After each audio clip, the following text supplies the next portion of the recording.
Sumerian tablets, lost Anunnaki truth, history for sleep.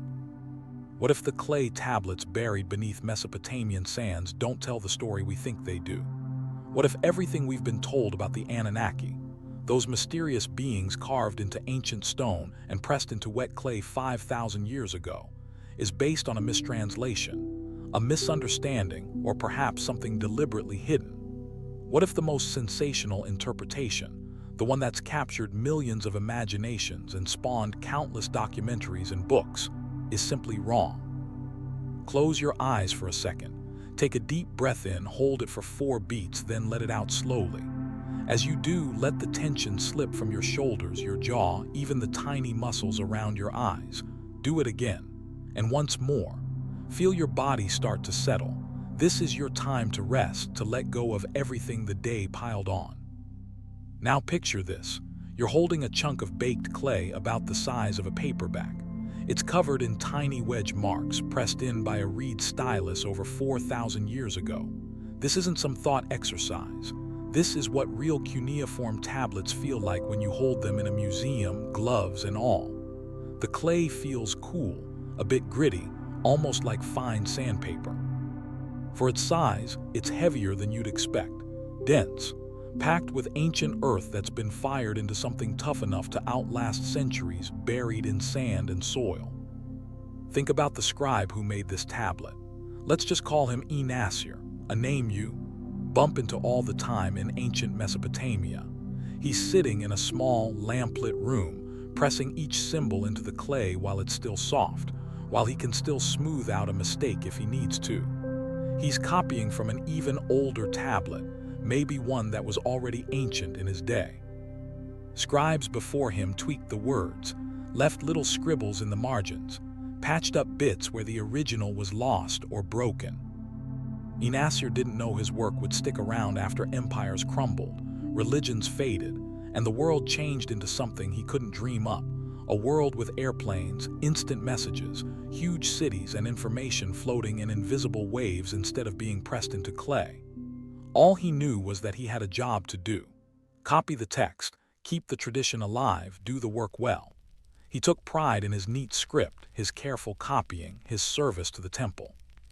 Tonight, we're spending time with these tablets, with the actual words pressed into clay by real people like Enasir. We'll look at what they really say about the mysterious Anunnaki, not filtered through wild theories about ancient aliens, but through the work of scholars who have dedicated their lives to cracking these lost languages, people who read Sumerian and Akkadian like you read English, who have poured over thousands of fragments to piece together the real story. We'll poke around in the dusty museum basements where these tablets got put back together, piece by piece, like a 3D puzzle. We'll meet the archaeologists who first dug up these ancient libraries, standing in the heat, brushing away dirt from tablets no one had touched in thousands of years. And we'll listen, actually listen, to what these tablets have to say without forcing our modern ideas onto them. Before we jump into this journey through 5,000 years of history, let me tell you what this channel's really about. I make sleep documentaries that dive into the deepest mysteries of the Anunnaki and Sumerians, but not to freak you out, not to fill your head with conspiracy theories, not to make you question every single thing you've heard. The goal is the opposite. These videos are here to help you wind down, letting your mind drift through some of history's biggest puzzles. You get to wander through ancient landscapes, cities dotted with ziggurats, temples where priests kept up their daily rituals, scribal schools where kids practiced cuneiform until their hands ached, all while your body relaxes, sinking into real deep rest.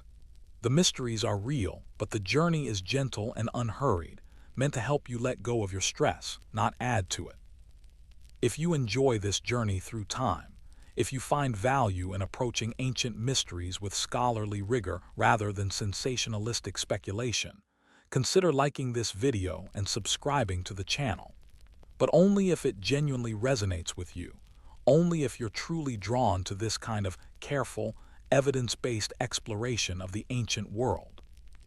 I'd rather have a smaller audience of thoughtful viewers who truly connect with this material than millions of casual viewers who click away after a few minutes, because they were expecting dramatic revelations about ancient aliens and gold mining operations. The truth, the authentic, verifiable, scholarly truth about the Anunnaki, is strange enough, mysterious enough, profound enough without embellishment. It doesn't need pseudoscientific speculation to be fascinating. In fact, the real story is more interesting, more intellectually rich, more worthy of your contemplation than the modern reinterpretations that have dominated popular culture for the past 50 years. Now settle in. Dim your lights or turn them off completely. Maybe light a candle if you have one nearby, something that casts gentle, flickering shadows like the oil lamps that lit ancient scribal chambers. Or turn on a soft lamp, positioned away from direct line of sight, creating ambient illumination that's enough to see by but dim enough to feel like twilight. Get comfortable under your blankets, feeling the weight of them pressing down gently, creating a cocoon of warmth and security. Adjust your pillows until your neck is supported just right, until your head rests at the perfect angle for both comfort and easy breathing. Let your body sink into the mattress beneath you.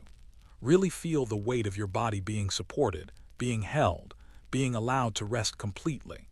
Feel the weight of the day, all the decisions you made, all the interactions you had, all the small stresses and tensions, beginning to lift from your shoulders like mist evaporating in morning sunlight. Take another deep breath, deeper this time, filling your lungs completely, feeling your ribs expand, and then release it slowly, smoothly, letting it carry away whatever tension remains. Do that again, and once more.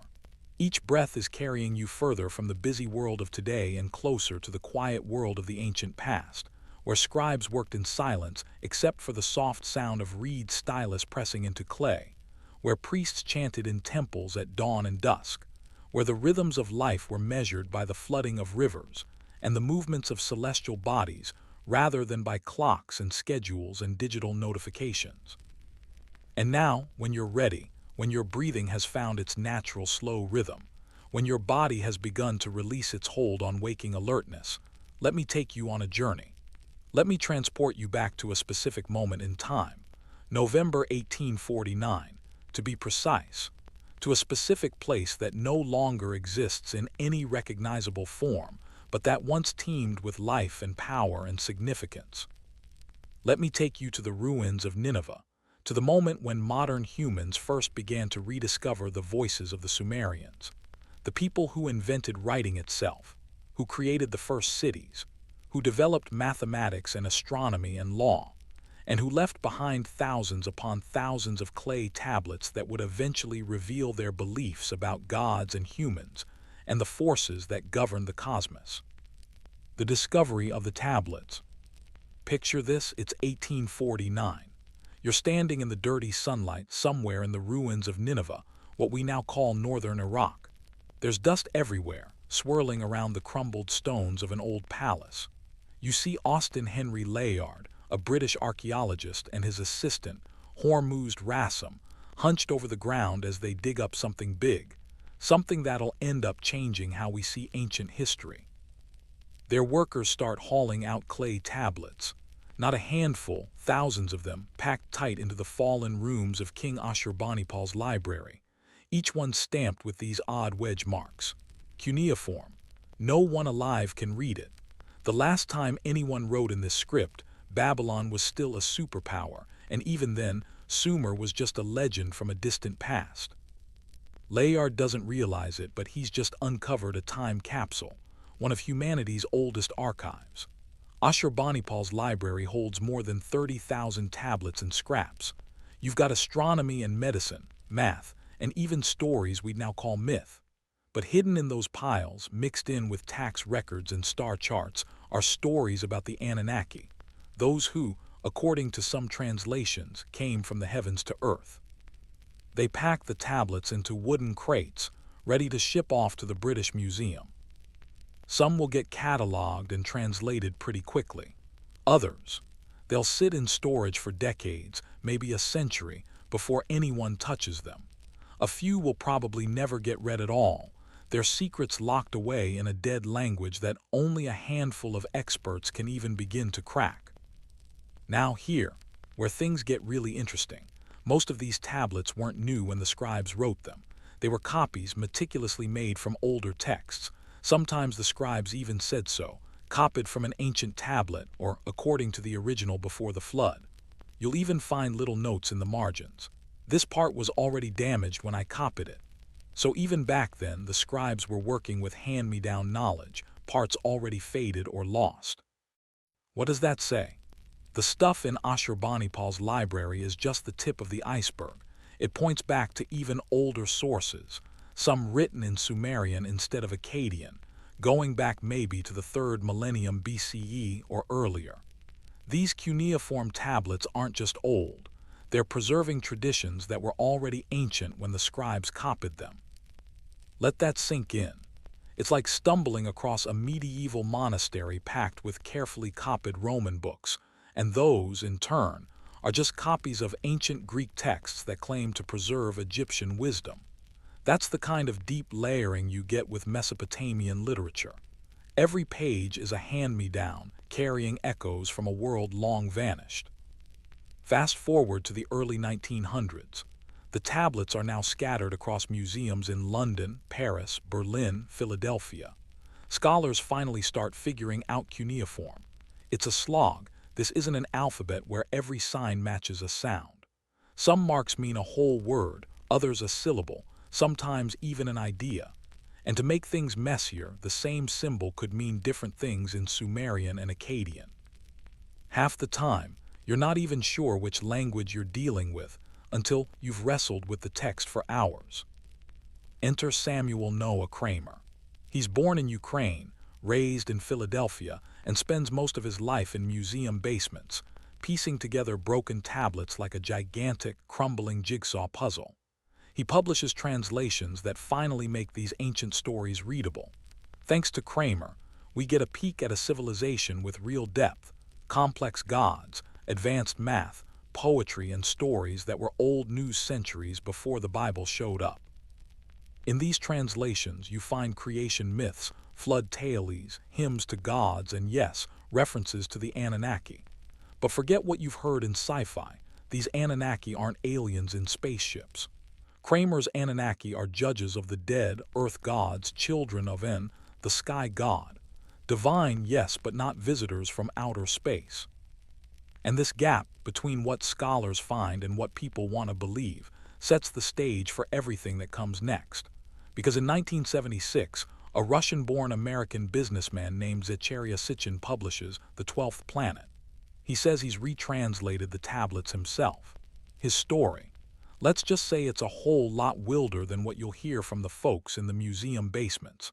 And from there, the legend really takes off. According to Sitchin's interpretation, the Anunnaki were extraterrestrial beings from a planet called Nibiru, which allegedly orbits our sun in a long elliptical path.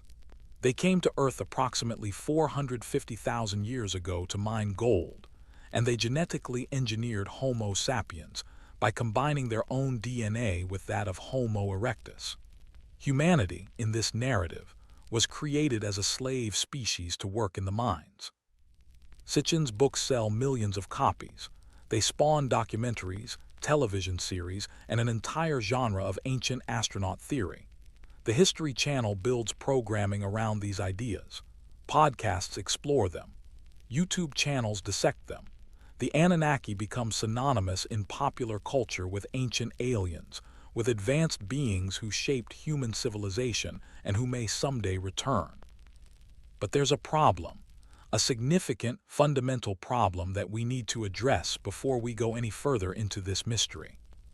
Sitchin's translations have been thoroughly, comprehensively, and repeatedly debunked by actual cuneiform scholars, experts who have devoted their careers to understanding Sumerian and Akkadian, linguists who can read these languages as fluently as you read English, have examined Sitchin's work and found it filled with errors.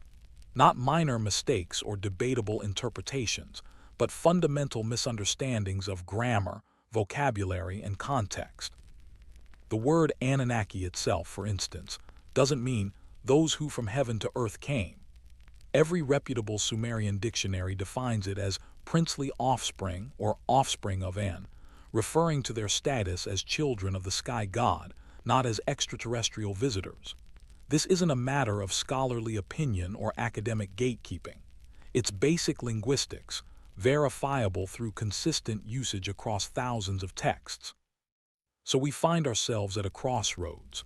On one path lies the popular narrative, exciting, dramatic, filled with ancient astronauts and genetic engineering. On the other path lies what the tablets actually say, which is perhaps less cinematically thrilling but far more interesting when examined carefully. Tonight, we're taking the second path. We're going to explore what those clay tablets genuinely reveal when read by people who understand the languages they were written in. We're going to examine the real mystery of the Anunnaki, not the invented one, but the authentic puzzle preserved in cuneiform script. Because the truth, as it often does, turns out to be more nuanced, more complex, and ultimately more fascinating than the simplified mythology that popular culture has constructed. The tablets are calling to us across millennia, but we need to listen to what they're actually saying, not what we wish they were saying. So let's begin at the beginning, with the clay itself, with the reeds that pressed symbols into soft surfaces, with the hands that held those reeds and the minds that chose which words to preserve. Close your eyes and imagine the scribe's chamber. It's cooler here, away from the Mesopotamian sun. Light filters through high windows, casting long shadows across the workspace. The air smells of wet clay, earthy, mineral, alive with potential. Before you on a low table sits a rectangular piece of clay, about the size of your hand, smoothed and ready for writing. You pick up the reed stylus. It's been cut at an angle, creating a wedge-shaped tip.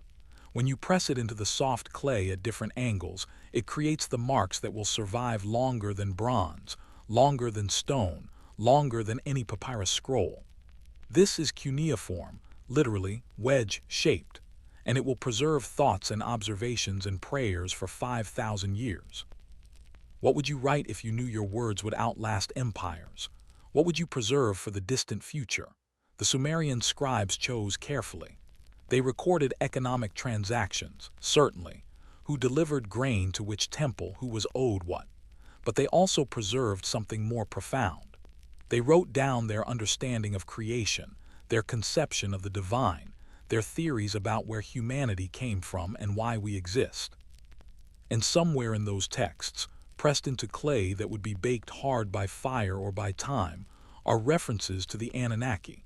Let's find out what they really say. What the tablets actually say.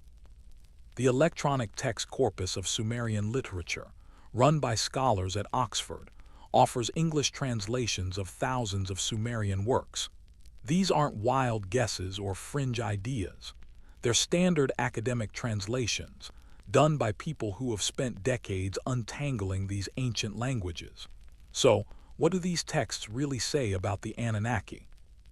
The word Anunnaki pops up more than 2,000 times in cuneiform texts, covering almost 3,000 years. In Sumerian, it's written Anunnaki, or sometimes just Anunna. The term always points to a group of gods, a collective, not a single deity with specific roles and traits.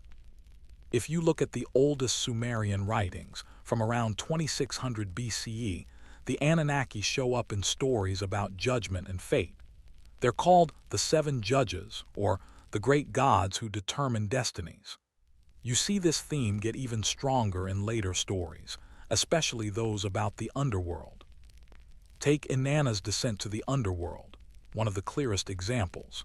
This story, written down around 1900 BCE, but based on even older tales, describes the goddess Inanna's trip to the land of the dead. When she finally stands before her sister Ereshkigal, queen of the underworld, things get intense. Hear what the text says. The Anunna, the judges of the underworld, surrounded her. They passed judgment against her. They looked at her. It was the look of death. They spoke to her. It was the speech of anger. They shouted at her. It was the shout of heavy guilt. The afflicted woman was turned into a corpse, and the corpse was hung on a hook. Look at what's happening. The Anunnaki aren't making humans mining for gold or building ziggurats. They're judges in the underworld, handing down fates and carrying out divine justice. That's their role, over and over again. They're chthonic deities tied to the earth and the underworld, in charge of judgment and destiny.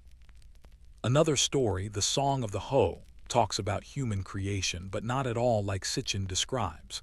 In this one, Enlil uses a magical tool, a hoe or a pickaxe, to break through the earth, and humans pop up from the ground like plants. The Anunnaki are there, but they're just watching, maybe benefiting from human labor, not actually making humans themselves. The most detailed creation story comes from Enki and Ninmah, found on tablets from around 1600 BCE. Here, the gods do all the backbreaking farm work themselves. The junior gods, the Igigi, complain about digging canals and hauling bricks. They take their grievances to Enki, who comes up with a fix: make humans to do the work. So Ninmah, or Ninhursag, grabs some clay from the Abzu, the primordial freshwater ocean, and shapes it into people. The birth goddesses help out, and together they create humans, even experimenting with different forms. Some creations have impairments, and Enki and Ninmah have to find places for them in society. It's a complex creation story, full of questions about disability, purpose, and what it means to be human. But it's not about genetic engineering or DNA. It's all metaphor, gods as potters, humans as clay, exploring big ideas about where we come from and why we're here. The Anunnaki show up in this story too, but again, not as the main creators. They're part of the divine assembly, watching and approving as humans are made. Sure, they benefit from human labor, every god does, but they're not the masterminds behind humanity. Now, let's talk about one of the most misunderstood texts in all of ancient Mesopotamia, the Atrahasis epic. This Akkadian story, from around 1700 BCE, tells a version of the flood that's even older than Genesis. Sitchin and other ancient astronaut fans love to use this as proof for their theories, but let's see what's actually in the text. The Atrahasis epic begins with the gods dividing up responsibilities for running the cosmos. The Anunnaki, and this is important, are assigned to do the agricultural work on Earth, not mining gold but digging canals for irrigation, dredging rivers, piling up silt to create fields. The text describes them laboring for 40 years, growing increasingly resentful of the hard work. Finally, the Anunnaki rebel. They gather at night, surround the house of Enlil, the chief god, set fire to their tools, and refuse to work anymore. This leads to a divine crisis. If the gods won't do the agricultural labor, who will? The solution is to create human beings to take over this work. But the text is very clear about the purpose. Humans are created to relieve the gods of agricultural labor, not to mine gold for space travelers. The creation process described in Atrahasis involves mixing clay with the blood of a slain god, specifically a god called Wheela, one of the rebellious Anunnaki. His divine essence, combined with earthly clay, produces human beings who possess intelligence and consciousness, but are mortal and subject to divine will. This is a theological statement about human nature. We're part earth, part divine, caught between two realms. The text then describes how humans multiply and prosper, but their success becomes a problem. The tablets say, "The land became wide, the people became numerous. The land was bellowing like a bull. The god was disturbed by their uproar. Enlil heard their clamor and he addressed the great gods. The noise of mankind has become too intense for me. With their uproar I am deprived of sleep." This is a stunning passage. The motivation for the flood isn't human sin or moral corruption, it's noise.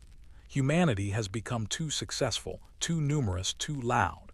The gods are annoyed. So Enlil proposes sending a flood to reduce the human population.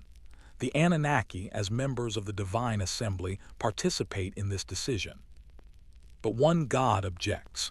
Enki, the god of wisdom and freshwater, warns the human Atrahasis to build a boat and survive the deluge. The flood comes, destroys most of humanity, and when it's over, the remaining gods realize they've made a terrible mistake. Without humans to do the agricultural work, the gods have no one to maintain the temples and provide offerings. They need humanity. The text describes the gods gathering around Atrahasis' sacrifice after the flood. The gods smelled the savor. The gods smelled the sweet savor.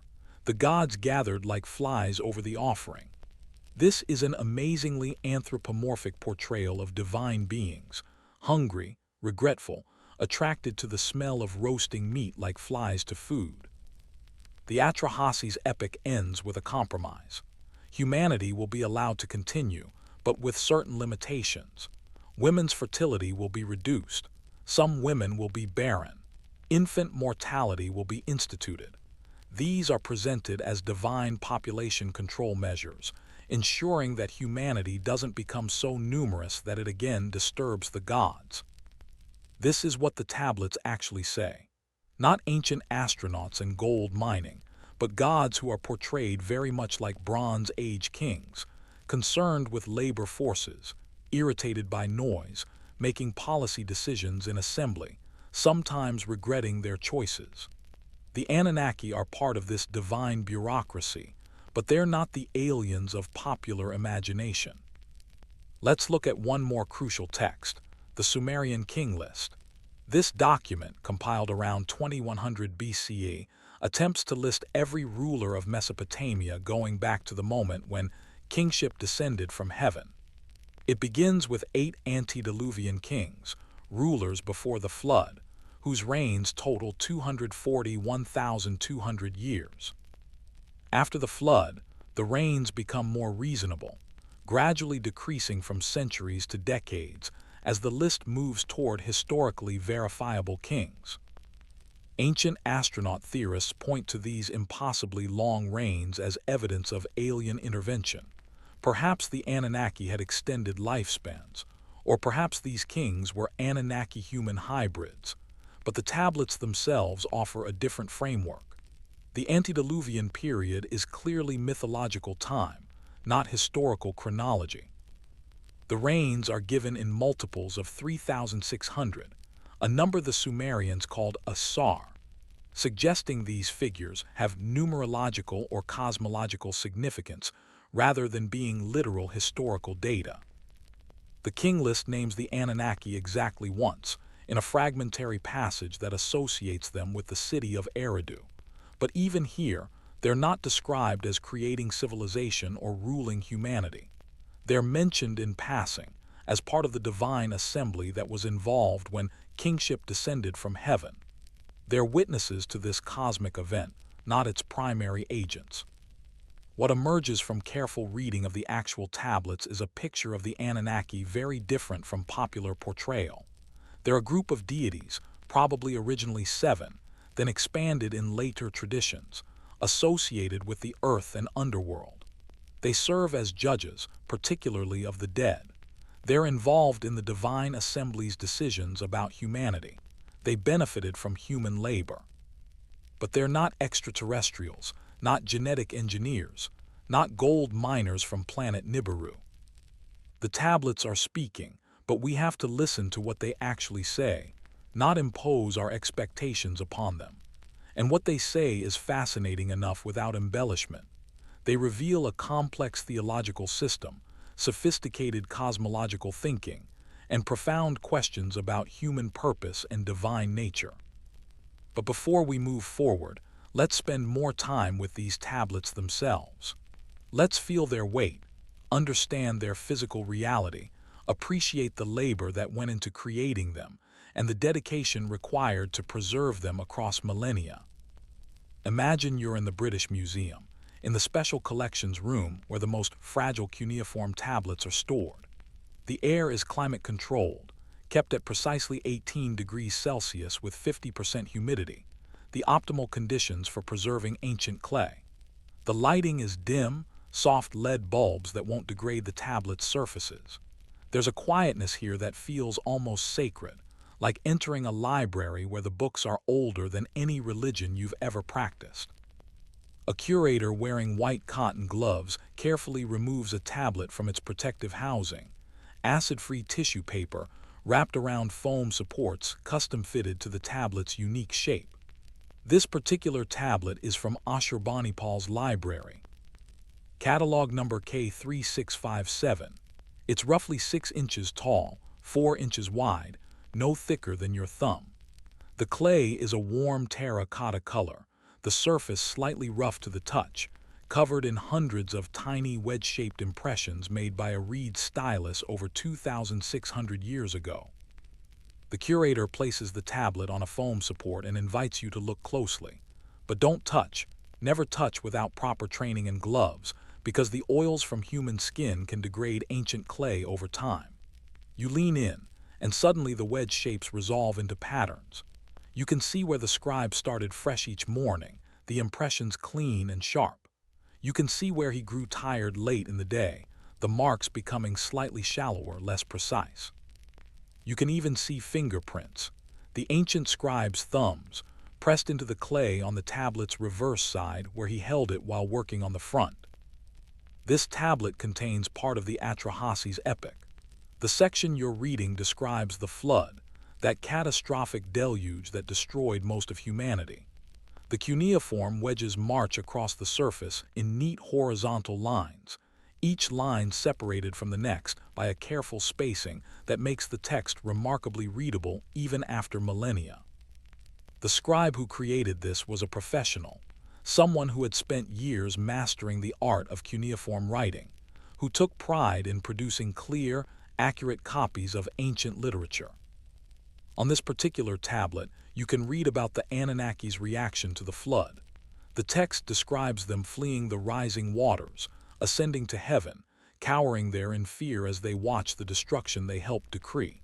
The goddess Ishtar, the Akkadian name for Inanna, weeps and cries out, "How could I speak evil in the assembly of the gods? How could I command warfare to destroy my people?" Read that line again slowly, feeling the weight of divine regret preserved in baked clay. This isn't a portrayal of coldly rational space aliens calmly executing a genocidal plan.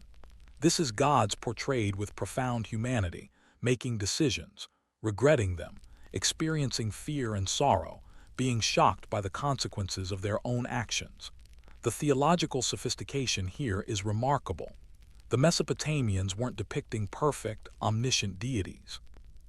They were exploring the idea that even gods can make terrible mistakes, can feel regret, can be limited by their own decisions and natures. The curator carefully returns this tablet to its housing and brings out another, a fragment this time, broken across the middle, with only the top third surviving. This one contains part of Enki and Ninmah, the creation narrative we discussed earlier. The surviving portion describes the competition between Enki and Ninmah, where they challenge each other to create beings with various impairments and find appropriate roles for them. The text is damaged here, a chunk of clay missing from the right side where the tablet broke millennia ago, but you can still read Enki's response to one of Ninmah's creations, a man who cannot grasp things with his hands. Enki says, "I have decreed his fate, I have given him bread to eat." The man becomes an attendant to the king, using his presence and counsel rather than manual labor to contribute to society. It's a remarkably inclusive vision for a text from the early 2nd millennium BCE, recognizing that disability doesn't mean lack of worth or purpose. Now the curator shows you something truly special, a complete tablet undamaged with the scribe's signature at the end. This is from the Old Babylonian period, approximately 1800 BCE. It contains a hymn to Inanna that mentions the Anunnaki in their judicial capacity.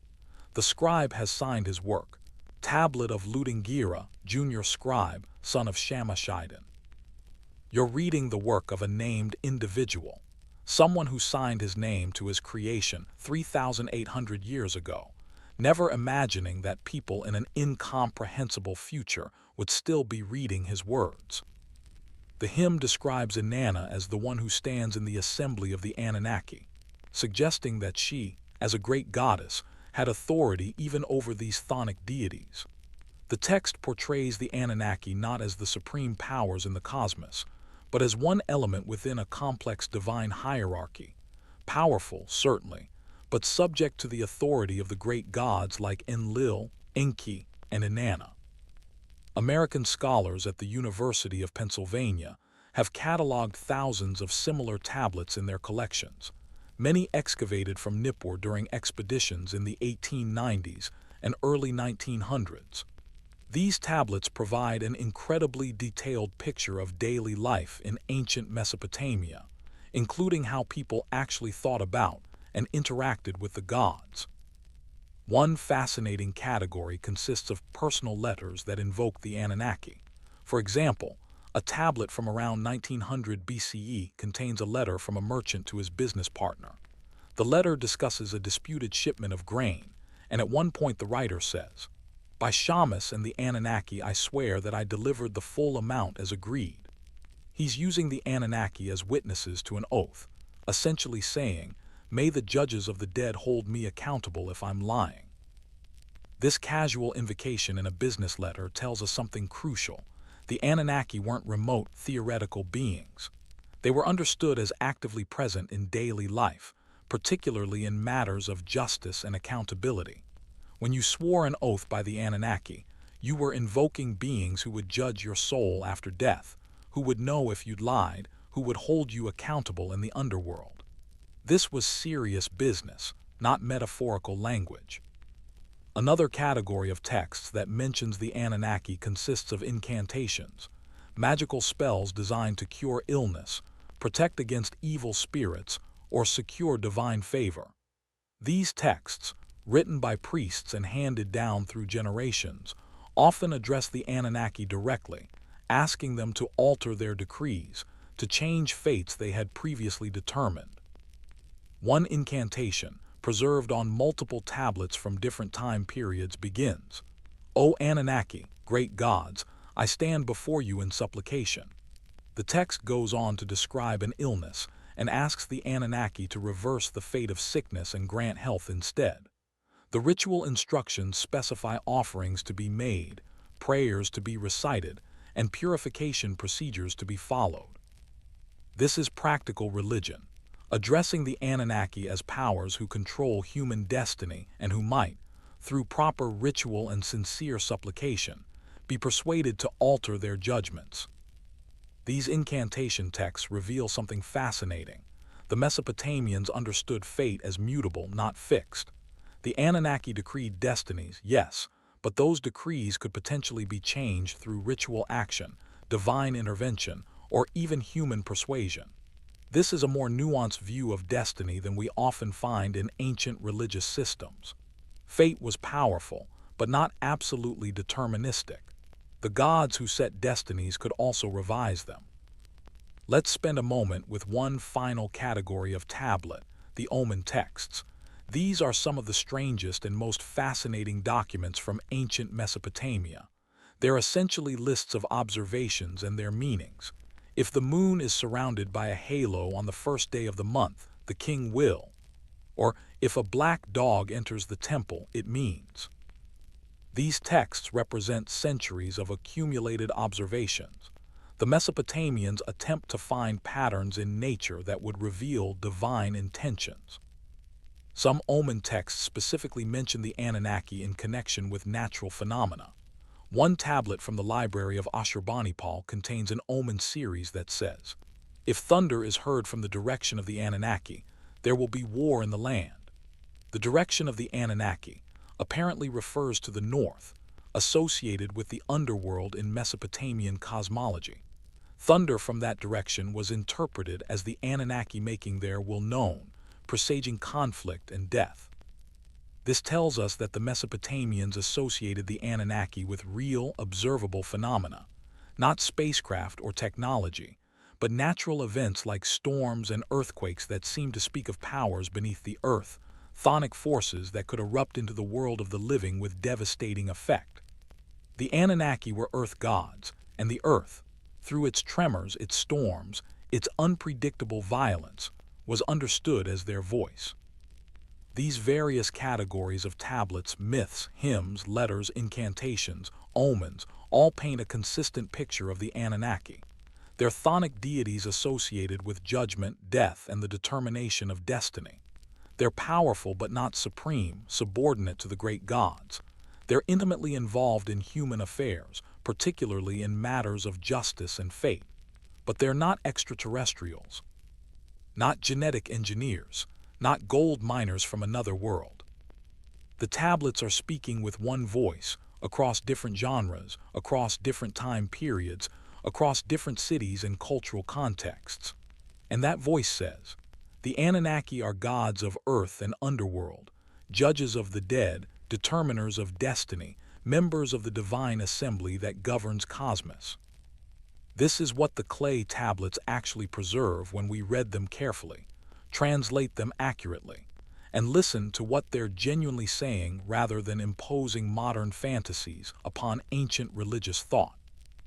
Rest now, your mind filled with images of clay and cuneiform, of ancient scribes and museum storage rooms, of texts that have survived millennia waiting patiently for readers who will understand them properly. The weight of authentic history is settling over you, heavier than speculation, more solid than fantasy. Sleep comes more easily when carried on the weight of real tablets, real texts, real people who once lived and believed and preserved their beliefs with such dedication that we can still read them today. Let these genuine mysteries satisfy your curiosity. The tablets don't need embellishment. Their truth is strange enough. But before we continue, let your mind rest for a moment on what we've just learned. The real tablets, the actual words pressed into clay 5,000 years ago, tell a story that's earthier and stranger than the space opera narrative. The gods argue in assembly like a town council. They get tired of manual labor. They're disturbed by human noise. They make decisions and regret them. They're immortal and powerful, but they're not all-knowing or all-powerful. They exist in a cosmos, with rules and limitations that even they must follow. This is the authentic mystery preserved in cuneiform. Not aliens, but something perhaps more unsettling, a window into how Bronze Age Mesopotamians understood reality, divinity, and the human condition. Rest your eyes. Let the image of those clay tablets fade into the darkness behind your eyelids. We'll continue our journey soon. The Anunnaki Enigma. Let's put aside all the wild theories and sci-fi stories for a minute. Even without the alien spin, the Anunnaki are still a puzzle. Who were they really to the Sumerians themselves? Not what we imagine, not what modern legend says, but how did the people who first wrote about them actually see these gods? Why did the Mesopotamians link the Anunnaki to judgment and the underworld, instead of the sky or sea or some other grand cosmic place? And how did these gods change over those 3,000 years of cuneiform writing? From the earliest Sumerian tablets around 2600 BCE to the last Babylonian texts under the Persians. Honestly, these are the questions that matter. Picture yourself lying there in the dark, breathing slow and deep, your body finally letting go of the day. Let your mind wander through these old mysteries as you relax, heartbeat steady, sleep just around the corner. To get the Anunnaki, we have to start with something basic about Mesopotamian religion, a mindset that's worlds apart from the faiths most of us know. The Sumerians, Akkadians, and Babylonians didn't have one all-powerful god, no single creator standing high above, demanding loyalty and laying down universal truths. They saw their world teeming with gods, hundreds, maybe thousands, arranged in a kind of cosmic bureaucracy or royal family. These gods weren't perfect. They made mistakes, clashed, formed alliances, held grudges. In a way, they were more human than divine, at least compared to the distant, all-knowing God of Judaism, Christianity, or Islam. At the top, you had the big names, the gods who shaped reality itself, and whose very name means heaven was the sky. Enlil ran the show when it came to air and storms. Enki, lord of fresh water and wisdom, lived deep below in the Abzu, the underground ocean. Ninhursag, the Earth Mother, stood for fertility and the life that springs from soil and womb. These were the heavy hitters, the architects of existence. They created the world, set its rules, decided humanity's role, and fought to keep chaos in check. Below them, though, the divine family tree kept branching. There were other ranks, other kinds of gods. That's where the Anunnaki come in. The earliest Sumerian texts show them as a younger generation among the gods, children of the Great Ones, especially En. Their name even means offspring of En, or princely ones of heaven. How many Anunnaki were there? Well, it depends which text you read. Sometimes it's just 7. In other places, it's 50 or even an uncountable host. The numbers jump around, but that's not sloppy bookkeeping. It shows how Mesopotamian religion shifted from city to city, from century to century. The lines between groups of gods were always a bit blurry, never set in stone. Still, one thing never changes. The Anunnaki belonged to the earth and even more to the underworld. While En ruled the sky and Enlil controlled the air, the Anunnaki held sway below, over the ground itself and deeper still, the shadowy realm where the dead went. That tie to earth and underworld, that's their real trademark. It's also why they served as judges. The Anunnaki decided fates. They judged the dead and maybe even the living. Their job was to remind everyone that it didn't matter how rich or good you were, sooner or later you'd face them. Death came for all, and with it, judgment by the Anunnaki waiting in the dark. Think about what that means psychologically, religiously. Every legal agreement carried cosmic weight. Breaking an oath wasn't just a social or political transgression. It was an offense that would be judged by the Anunnaki themselves when you died. The legal system of Earth was understood as mirroring or participating in the judicial system of the underworld.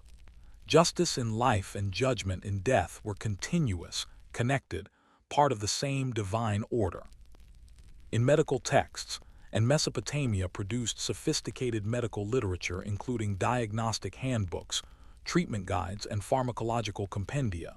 Diseases were sometimes attributed to judgment passed by the Anunnaki. Not in a simplistic "God is punishing you for sin" framework, but more subtly.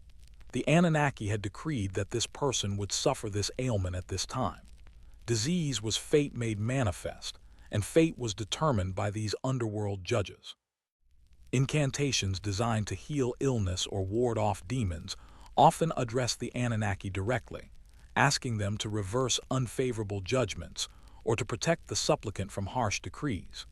These weren't prayers in our modern sense, heartfelt petitions to a merciful deity.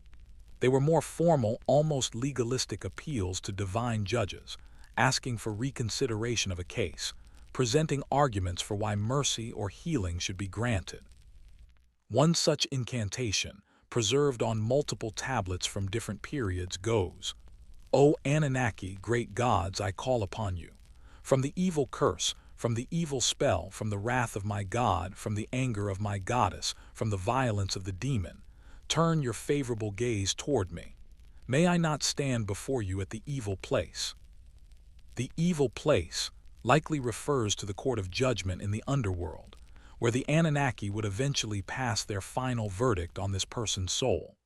The supplicant is asking for divine intervention before reaching that point, for favorable treatment while still alive, hoping to avoid or delay the ultimate judgment.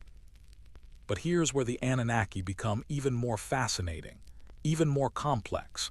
Their role and characterization shifted significantly over time, and these changes tell us something important about how Mesopotamian religion evolved across the centuries. The Anunnaki weren't static, unchanging figures. They developed, transformed, accumulated new associations while retaining their core identity.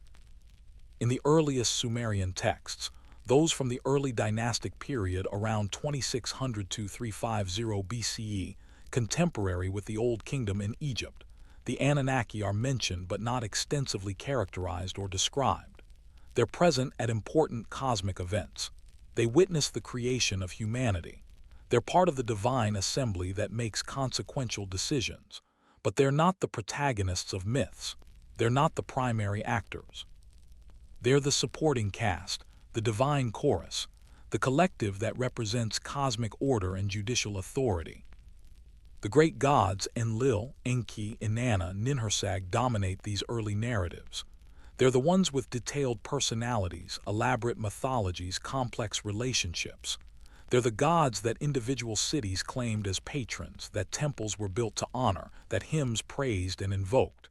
The Anunnaki were important, certainly, but they occupied a different niche, less individualized, more collective, defined primarily by their judicial function, rather than by colorful personalities or dramatic adventures. By the Old Babylonian period, roughly 2160 BCE, the age of Hammurabi and his famous law code, something shifts. The Anunnaki become more prominent, more clearly defined, more central to certain narratives. This is when we get detailed descriptions of them as the seven judges of the underworld, as determiners of fate, as a council that passes judgment on gods and mortals alike. The myth of Inanna's descent, which we examined earlier, comes from this period. So does the Atrahasis epic with its elaborate creation narrative. These texts give the Anunnaki a major role, fleshing out their function and authority in ways that earlier compositions only hinted at. They're becoming more important to Mesopotamian theological thinking, perhaps reflecting changes in how people understood death, fate, and divine justice. Some scholars have suggested that this increased prominence of the Anunnaki reflects the growing sophistication of Mesopotamian legal systems during this period. As law codes became more elaborate, as courts became more formalized, as the concept of justice became more systematically defined, perhaps the divine judicial system was also imagined in more detail. The Anunnaki as judges in the underworld mirrored the human judges who administered law in the cities above. Then, in the Neo-Assyrian and Neo-Babylonian periods, the first millennium BCE, the age when Ashurbanipal's library was being compiled, another shift occurs. The Anunnaki become increasingly associated with the earth itself, with the terrestrial realm as a domain distinct from the celestial.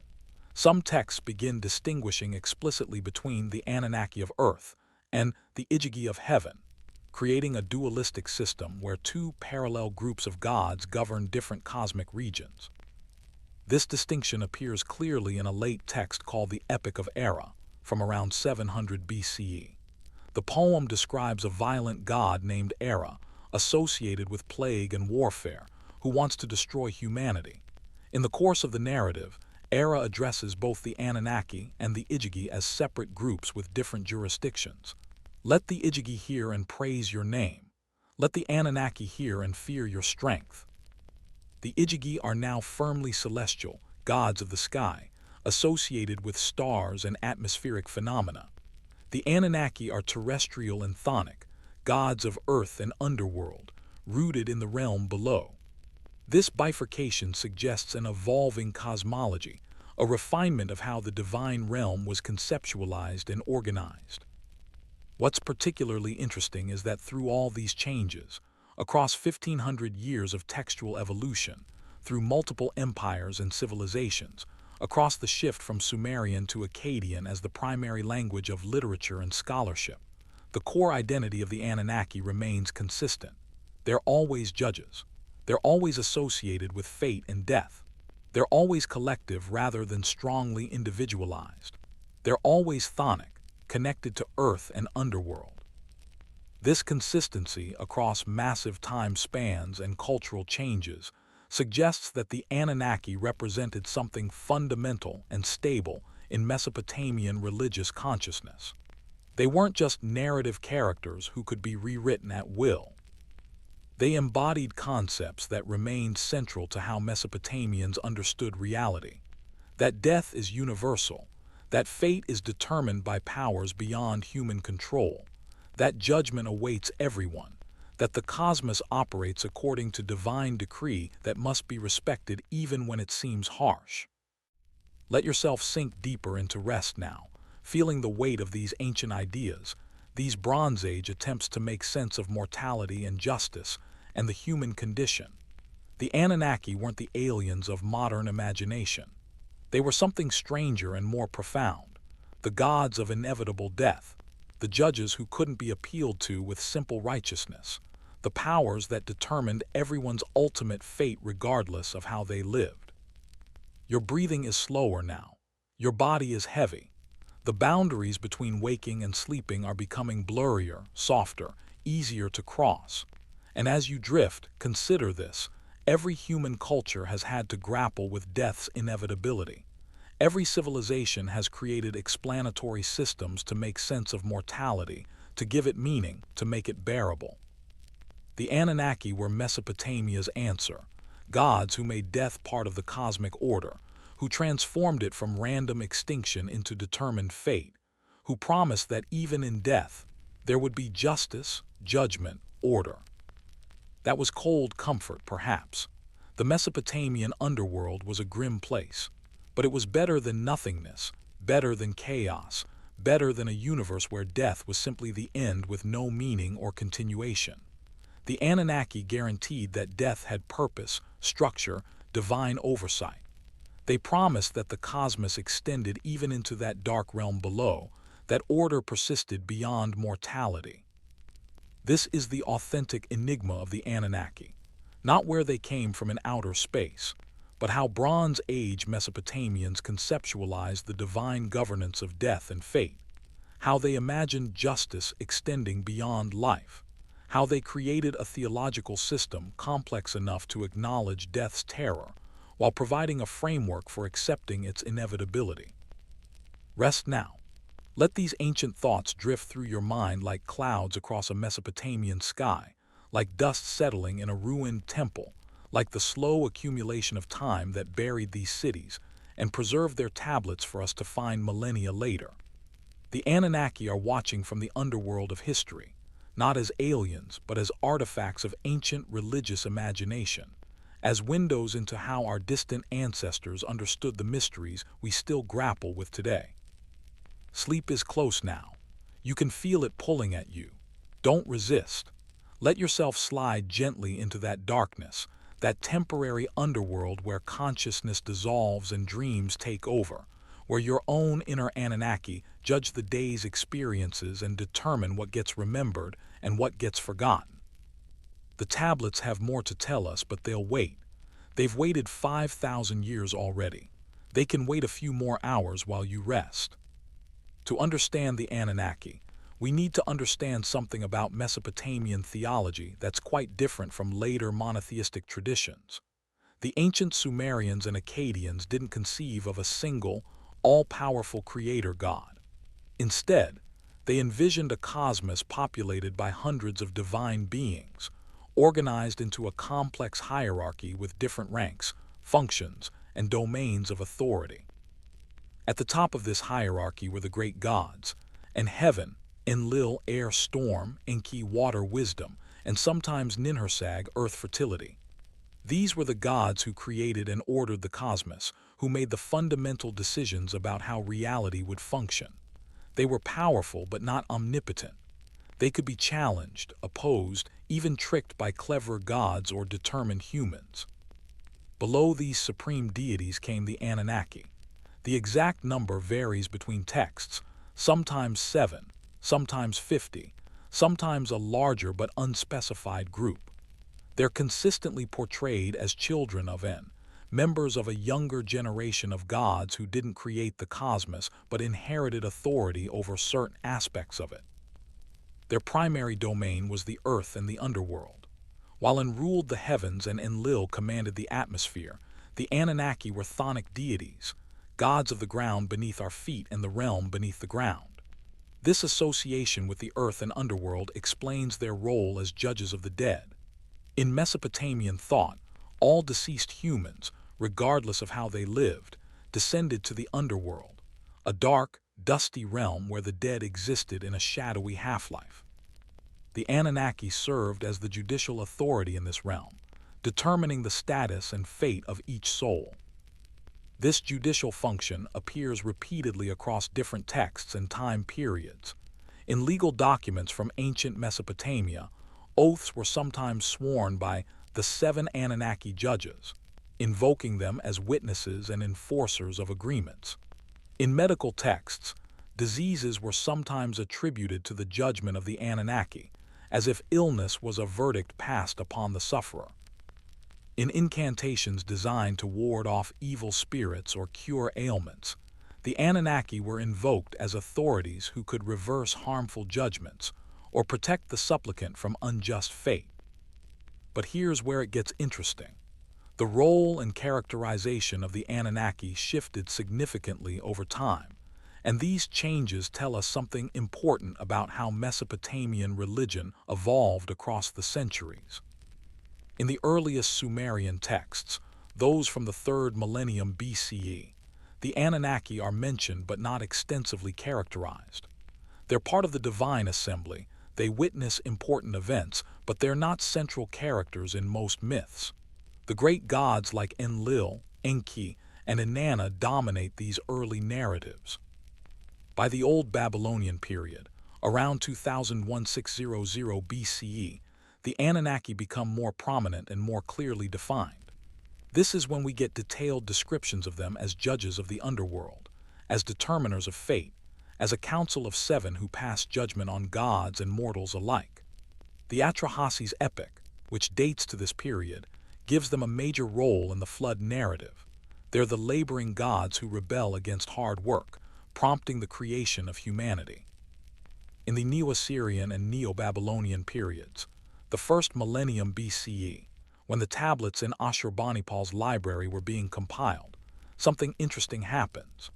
The Anunnaki become increasingly associated with the planet Earth itself, with the terrestrial realm as opposed to celestial domains. Some texts begin distinguishing between the Anunnaki of Earth and the Igigi of Heaven, creating a dualistic system where 2 groups of gods mirror each other in different cosmic regions. This evolution suggests that Anunnaki was a flexible category, its meaning and significance shifting as Mesopotamian theology developed over thousands of years. The term wasn't rigidly defined from the beginning. It accrued meanings, associations, and mythological roles across generations of scribes and priests who were themselves trying to make sense of ancient traditions they had inherited. One of the most intriguing aspects of the Anunnaki in Mesopotamian texts is their collective nature. Unlike gods like Enki or Inanna, who have distinct personalities and individual mythologies, the Anunnaki usually appear as a group. They're rarely named individually. When they act in concert, passing judgment together, witnessing events as a council, making decisions through collective will. This collective characterization has led some scholars to suggest that the Anunnaki might originally have represented something more abstract than individual divine beings. Perhaps they were the personification of natural forces, the powers of the earth itself, the mysterious forces that seem to determine why crops succeeded or failed, why some people thrived while others suffered, why death came for everyone regardless of status or virtue. In Mesopotamian thought, these weren't random occurrences. The cosmos operated according to divine decree, and someone had to be responsible for determining and implementing these decrees. The Anunnaki served this function. They were fate incarnate, the divine bureaucracy that kept reality running according to plan, even when that plan seemed harsh or incomprehensible to mortals. There's another possibility, more speculative but worth considering. The Anunnaki might represent an older layer of Mesopotamian religion, predating the worship of the great gods like Enlil and Enki. Some scholars have noted that the term Anunnaki has a structure that might suggest very ancient origins, potentially going back to religious traditions that existed before Sumerian civilization reached its classical form in the 3rd millennium BCE. If this is the case, the Anunnaki might be remnants of an earlier pantheon older gods who were eventually subordinated to the newer, more powerful deities as Mesopotamian theology evolved. Their association with the earth and underworld, primal, chthonic domains, might reflect this ancient status. They were the old gods, the first powers that humans encountered, now relegated to the underworld while newer gods ruled the heavens and the civilized world of cities and agriculture. This would explain some of the ambiguity in the texts about the Anunnaki. They're clearly important, They're invoked in oaths, they serve as judges, they participate in the divine assembly. But they're also somewhat removed from the main action of Mesopotamian myths. They're the supporting cast, not the protagonists. They're present, they matter, but they're overshadowed by more dynamic, more fully characterized gods. American excavations in Iraq during the early 20th century, particularly the work conducted by the University of Pennsylvania at sites like Nippur, uncovered thousands of tablets that provided crucial information about how the Anunnaki were actually worshipped and invoked in daily Mesopotamian life. These weren't dramatic mythological texts, but mundane documents, contracts, letters, prayers, incantations, that revealed how ordinary people and priests interacted with the divine realm. What these tablets show is that the Anunnaki weren't primarily gods of grand cosmological drama. They were practical deities, invoked for practical purposes. A merchant swearing an oath might call upon the Anunnaki as witnesses, implicitly threatening divine judgment upon anyone who broke the agreement. A sick person might recite an incantation addressing the Anunnaki, asking them to reverse whatever judgment or curse had caused the illness. A person about to embark on a dangerous journey might offer sacrifice to the Anunnaki, seeking their protection or favorable decree regarding the outcome. This everyday religious practice reveals something important. The Anunnaki were understood as intimately involved in human affairs, but not in the way ancient astronaut theorists imagine. They weren't distant aliens observing humanity from orbit or underground bases. They were gods woven into the fabric of Mesopotamian life, present in the earth beneath your feet, active in the underworld that everyone would eventually enter, determining the fates that shaped every human existence. The inscriptions on cylinder seals, those small carved stones that Mesopotamians rolled across wet clay to create distinctive impressions, sometimes include brief references to the Anunnaki. These seals were used to mark ownership, authenticate documents, and identify individuals. When someone chose to include the Anunnaki in their personal seal, they were making a statement about divine protection or favor. They were placing themselves under the authority and guardianship of these earth and underworld gods. But nowhere in all these thousands of tablets, seal impressions, and inscriptions do we find descriptions of spacecraft, genetic laboratories, or gold mining operations. What we find instead is a complex religious system where the Anunnaki played a specific, important, but ultimately limited role. They were the judges and fate determiners, the gods of earth and underworld, part of a much larger divine assembly that governed the cosmos according to ancient decrees and eternal patterns. The real enigma of the Anunnaki isn't about extraterrestrial origins. It's about how Bronze Age Mesopotamians conceptualized divine power, how they explained the seemingly arbitrary nature of fortune and misfortune, how they came to terms with mortality and the underworld that awaited everyone. The Anunnaki were their answer to these profound questions, not space aliens, but gods who embodied the inevitability of fate, the authority of the earth, and the inescapable reality of death. Let your mind drift now through this ancient worldview. Imagine living in a cosmos where hundreds of gods govern different aspects of reality, where your fate is determined by divine decree, where death isn't the end but merely transition to another realm where other gods hold authority. The Anunnaki aren't visitors from another world. They're the powers that govern your world, from the earth that feeds you to the underworld that will eventually receive you. This is what the tablets reveal when we read them carefully, without imposing modern expectations or ancient astronaut fantasies. The truth is strange enough. Rest in that strangeness for a moment. Let the authentic mystery wash over you like waves from a primordial sea. Archaeological evidence and mysteries. All right, let's step away from the ancient texts for a minute and look at what's actually left behind. The ruins, the old cities, the objects people dug up that might give us a clue about who or what the Anunnaki really were. Even if those clay tablets don't say anything about aliens or ancient astronauts, there's still a lot we don't fully understand in Mesopotamia's archaeological record. Some of these gaps in our knowledge have sparked wild theories about lost technologies or forgotten civilizations. But what do we really find when we dig into the evidence? Take Eridu, for example. Sumerian tradition calls it the very first city, the place where kingship literally descended from heaven.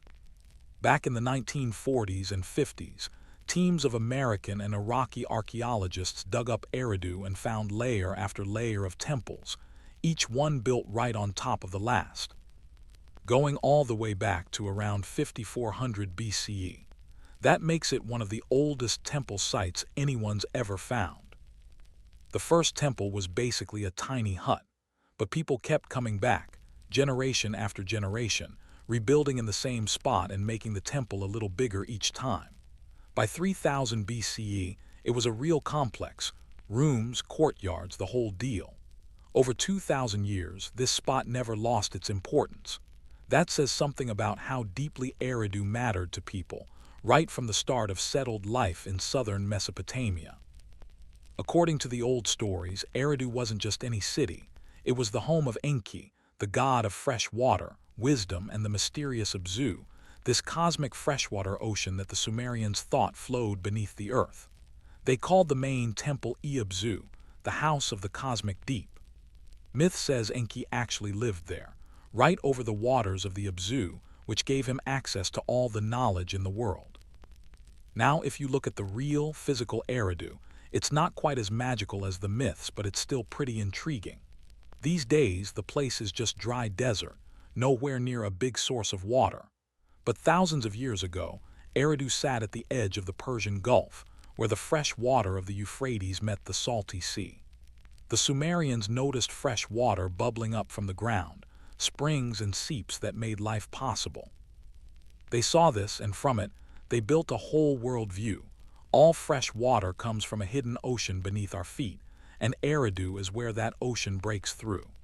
There's no trace of landing pads for spaceships here. No alien bases.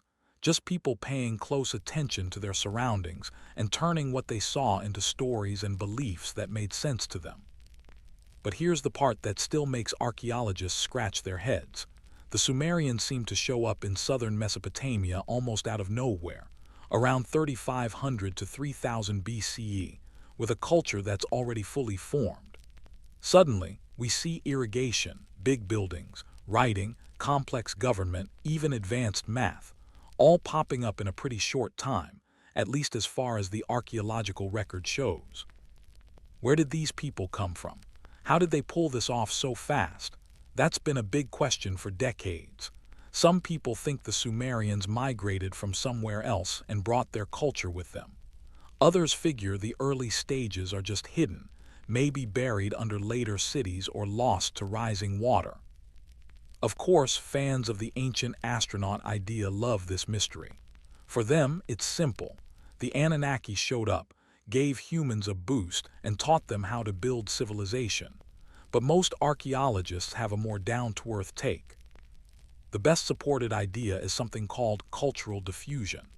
Basically, all those big innovations, writing, cities, irrigation, government, didn't just spring up overnight in one place. They developed bit by bit in different communities across Mesopotamia and nearby regions. When the climate improved and southern Mesopotamia became a good place to settle, all these things came together fast. It only looks sudden because the record is patchy. Think of it like streams flowing down a mountain. Each one picks up its own mix of minerals and silt, and they all run separately for a while. Then, suddenly, they merge into a single river that looks completely new and different. The river might seem to appear out of nowhere, but really, it's just all those streams finally joining up. The city of Uruk provides a perfect example of this rapid cultural consolidation. Around 3400 BCE, Uruk was a small settlement covering perhaps 25 acres, a village by modern standards. But by 3200 BCE, just 2 centuries later, Uruk had exploded into a true city covering over 600 acres, with a population estimated at 40,000 to 50,000 people. This wasn't gradual growth. This was exponential expansion, a demographic and cultural boom that transformed the landscape. What caused this explosive growth? Archaeologists have identified several factors working together. Climate change made the region more productive for agriculture. Innovations in irrigation allowed cultivation of more land. The development of the potter's wheel and other labor-saving technologies increased productivity.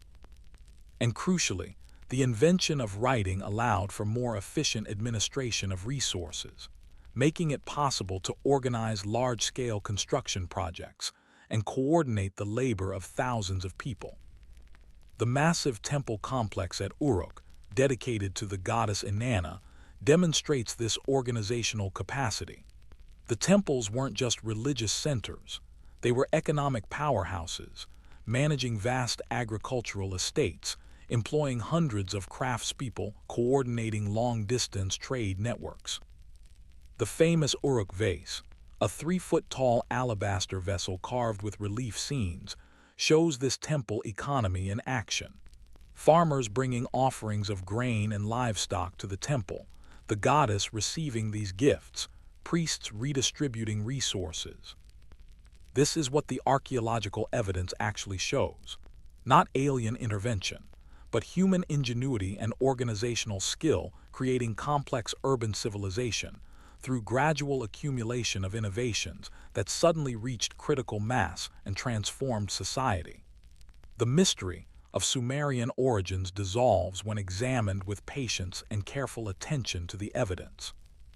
But wait, before you slip too deep into sleep, thinking all mysteries have been solved, there is one aspect of Sumerian culture that genuinely puzzles modern scholars and deserves our careful attention. The Mesopotamians possessed remarkably sophisticated astronomical knowledge, tracking celestial phenomena with precision that seems almost impossible without telescopes or advanced instruments. Babylonian astronomical tablets record observations of Venus that span decades, tracking its appearances and disappearances with astonishing accuracy. They calculated the length of the lunar month to within seconds of modern measurements. They predicted eclipses.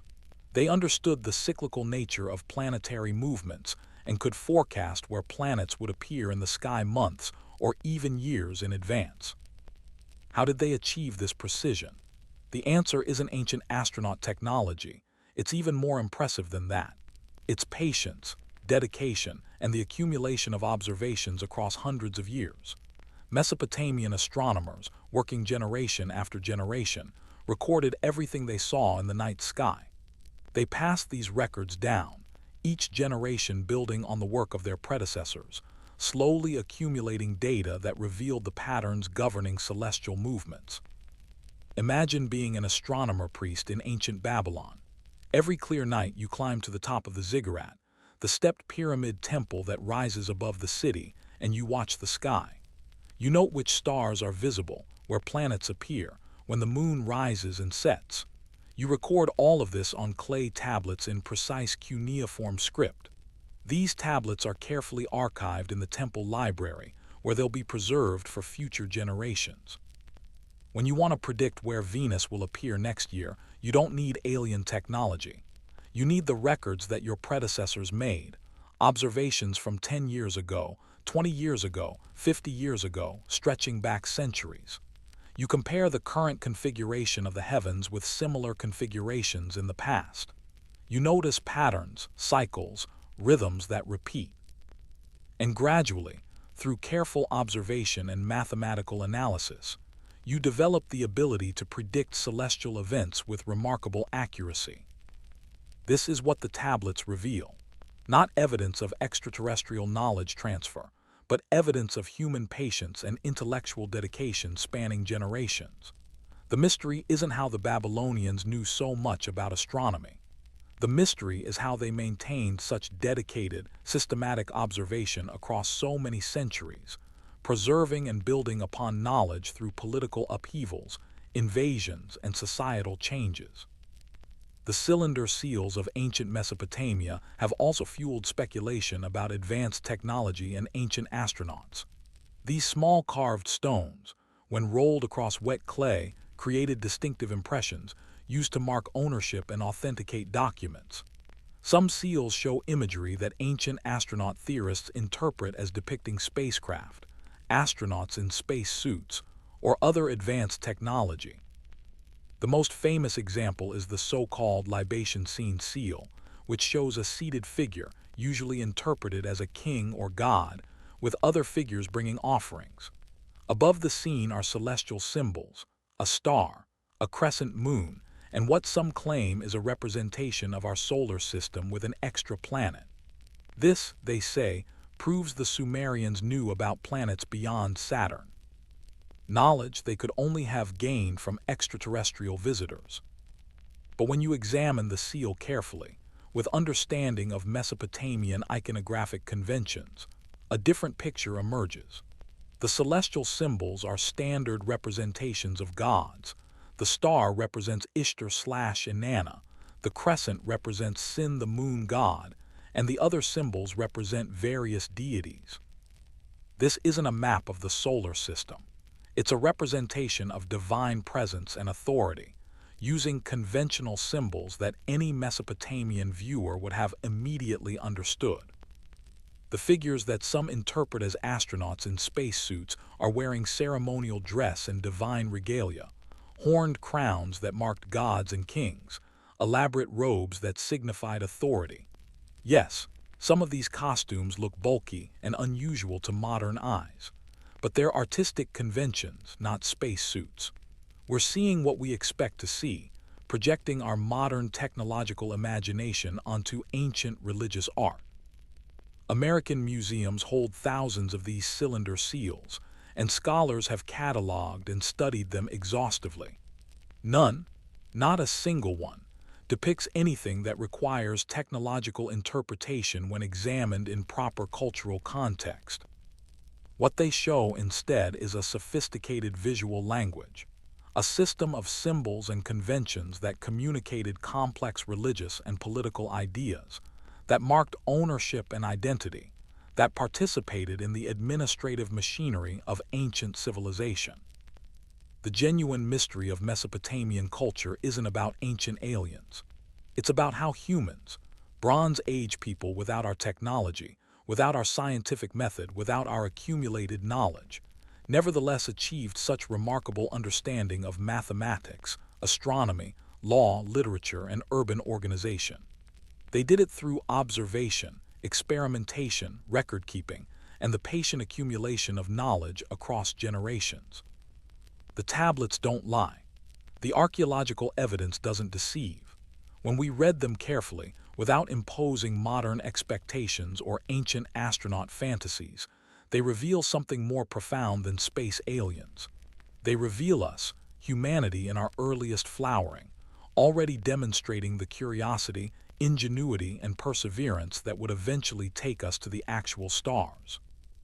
One final archaeological mystery deserves mention before we move to our concluding section, the so-called Baghdad Battery.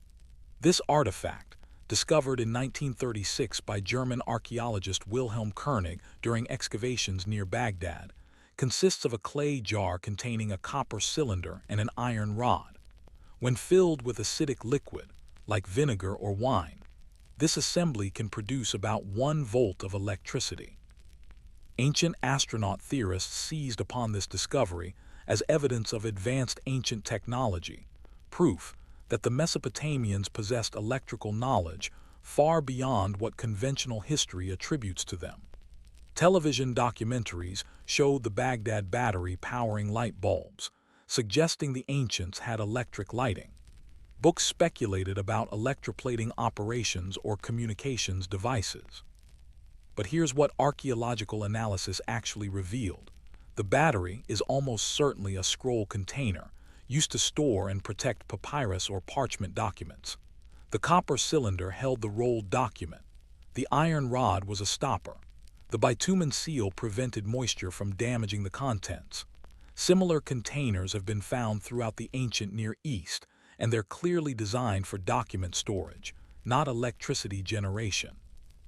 Yes, if you fill this container with acidic liquid, it will generate a tiny amount of electricity, about enough to give you a barely perceptible shock if you touch both electrodes. but there's no evidence it was ever used for this purpose. No wires, no electroplated objects found in association with these containers, no texts describing electrical phenomena. The electrical generation is an accidental property of the design, not its intended function. This is a crucial lesson in approaching ancient mysteries. Sometimes what looks like advanced technology turns out to be mundane objects, whose function becomes clear when examined in proper context. The Baghdad battery is a scroll holder, not evidence of ancient electrical engineering. The disappointment some people feel when learning this reveals more about our desires than about ancient reality. We want the past to be more exotic than it was. We want ancient civilizations to have possessed secret knowledge or lost technologies. We want mysteries that hint at alternative histories and hidden truths. But the real past, the authentic ancient world revealed through careful archaeology and patient translation, is strange enough without embellishment. It's filled with genuine puzzles about how humans achieved what they achieved, genuine questions about cultural transmission and technological development, genuine mysteries about beliefs and practices that seem alien to our modern worldview. Let these genuine mysteries satisfy your curiosity as you drift toward sleep.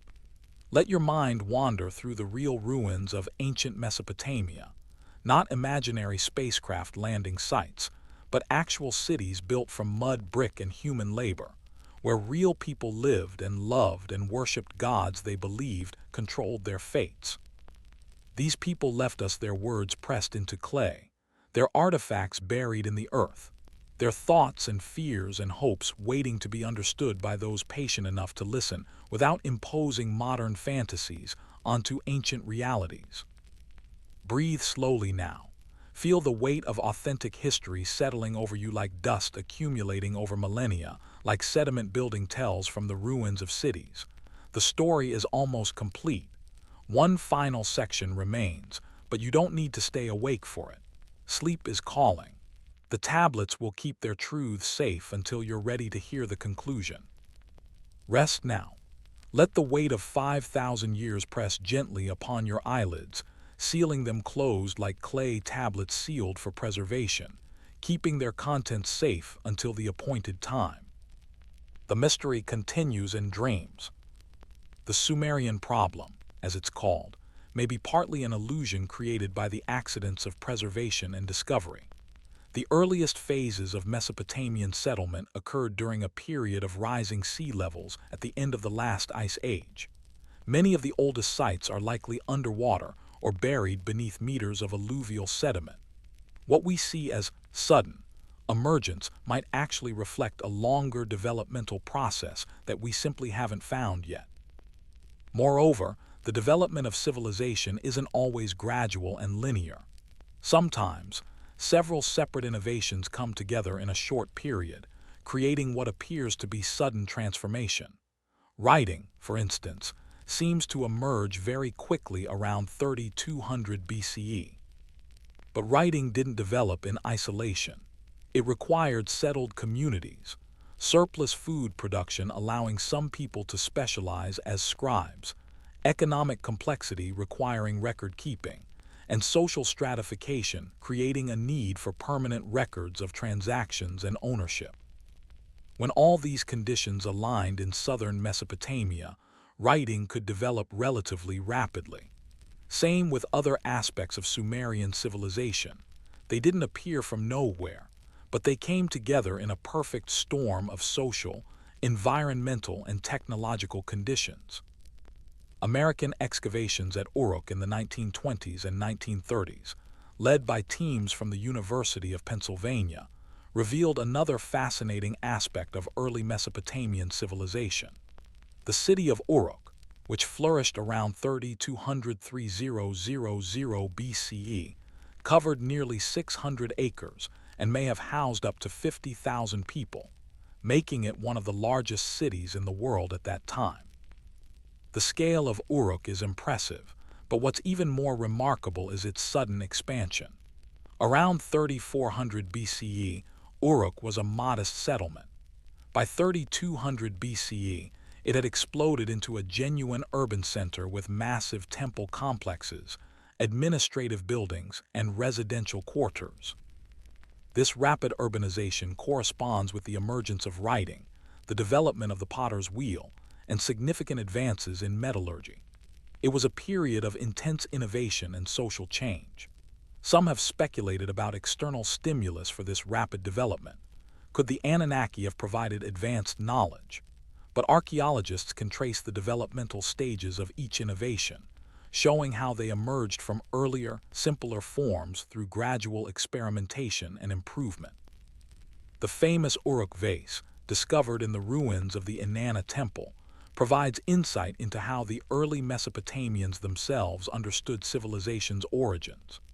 This stone vase, dating to around 3200 BCE, is carved with multiple registers showing the fundamental aspects of Sumerian life.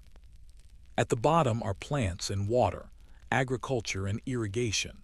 Above that are sheep, goats, and other domestic animals. Higher still are human workers carrying agricultural products. At the top is a scene showing offerings being presented to the goddess Inanna, represented by her symbol. Vase tells a story. Civilization emerges from agriculture, which produces surplus, which allows specialization and trade, which supports the temples and the gods who dwell in them. It's a sophisticated understanding of economic and social organization, carved into stone 5,200 years ago. Nowhere in this visual narrative do we see aliens or advanced technology, just the fundamental elements of Bronze Age civilization developed by humans adapting to their environment. But let's examine one genuinely puzzling archaeological mystery that has fueled speculation about lost ancient knowledge: the precision of some Mesopotamian astronomical observations. Tablets from the late Babylonian period, circa 600–400 BCE, contain astronomical diaries recording the positions of planets, the timing of eclipses, and other celestial events with remarkable accuracy. Some of these observations would have required sophisticated understanding of mathematical astronomy. The Babylonians could predict lunar eclipses years in advance. They tracked the movements of Venus through complicated cycles. They understood that planetary motion wasn't perfectly regular, but varied in ways that required complex mathematics to predict. How did Bronze Age astronomers, working without telescopes or electronic calculators, achieve such precision? Did the Anunnaki teach them advanced astronomy, as ancient astronaut theorists suggest? Or did something else explain their abilities? The answer, revealed through careful study of the tablets themselves, is both simpler and more impressive than alien intervention. The Babylonians were incredibly patient observers. They maintained continuous astronomical records for centuries, compiling data night after night, generation after generation. Over time, patterns emerged from this accumulated data, patterns that could be expressed mathematically and used for prediction. Tablets from the British Museum's collection, part of the Astronomical Archive from Babylon, show the work process. Young scribes copied older observational records, learned to recognize patterns, and practice calculations. Senior astronomer priests checked their work and trained them in the traditional methods. This was institutional knowledge, passed down through an organized educational system and refined over centuries of practice. The Babylonians didn't need alien teachers to become sophisticated astronomers. They needed what they had: a stable civilization that valued astronomical knowledge for calendrical and astrological purposes, an institutional framework for preserving and transmitting that knowledge, and centuries of patient observation and calculation. However, there is one artifact that has genuinely puzzled researchers and deserves careful examination: the so-called Baghdad Battery. Discovered in 1936 near Baghdad, this artifact consists of a clay jar containing a copper cylinder and an iron rod. When filled with an acidic solution like vinegar or wine, it can produce a small electrical current, about 1–2 volts. Was this an ancient battery? Did the Mesopotamians somehow discover electricity 2,000 years before modern science? Ancient astronaut theorists have seized upon this artifact as evidence of advanced ancient technology, possibly taught by extraterrestrial visitors. But archaeologists and historians of technology offer more measured assessments. First, the Baghdad Battery dates to the Parthian period, around 200 BCE to 200 CE, much later than Sumerian civilization and the supposed time of Anunnaki presence. Second, while the artifact can produce electricity when set up in a specific way, there's no evidence it was actually used for this purpose in antiquity. No wires have been found, no electroplated objects that would indicate practical application of electrochemistry. The most likely explanation is that these vessels were used for storing scrolls or documents. The copper cylinder would protect papyrus or parchment from humidity and insects. The electrical properties are an accidental consequence of the design, not the intended purpose. Sometimes an ancient artifact that looks technological is just a coincidental resemblance to modern devices. This is an important lesson when examining archaeological evidence for advanced ancient civilizations or alien intervention. We must be careful not to impose modern technological frameworks onto ancient artifacts. Just because something can theoretically produce electricity doesn't mean it was designed or used for that purpose. Context matters. Evidence of actual use matters. And extraordinary claims require extraordinary evidence. The same principle applies when evaluating claims about the Anunnaki. Cuneiform tablets that mention the Anunnaki exist. That's not disputed. Archaeological sites associated with early Mesopotamian religion exist. What doesn't exist is evidence connecting these tablets and sites to extraterrestrial visitation, genetic engineering, or advanced technology beyond what Bronze Age civilizations could actually achieve. The real archaeological mysteries of Mesopotamia, the sudden urbanization, the sophisticated astronomy, the development of writing, turn out to have prosaic explanations rooted in human ingenuity, patient observation, and the accumulation of knowledge over generations. These explanations might seem less exciting than ancient astronauts, but they're far more remarkable when you think about them carefully. Imagine being a Babylonian astronomer priest, sitting on the roof of a temple under the night sky, carefully recording the position of Jupiter relative to certain stars. You're adding your observations to a tradition stretching back centuries. Your grandfather trained you in these observations. His grandfather trained him. The knowledge accumulates, generation by generation, building toward a comprehensive understanding of the heavens. You don't have electricity or telescopes. You have your eyes, your mind, reed and clay for recording, and institutional support from a civilization that values this work enough to maintain it across centuries. And eventually, through nothing more than human dedication and intelligence, you achieve astronomical precision that will puzzle scholars 5,000 years in the future. That's the real story told by the archaeological evidence. Not alien intervention, but human achievement. Slower, harder one, more impressive because it was done without shortcuts, without advanced technology, without anyone from the stars descending to teach the secrets of the cosmos. Let yourself relax into this realization. The mystery doesn't disappear when we set aside the ancient astronaut theories. If anything, it deepens. How did they do it? How did humans, starting from essentially nothing, build ziggurats and develop writing and predict eclipses and create literature that still moves us 5 millennia later? The tablets can't fully answer that question.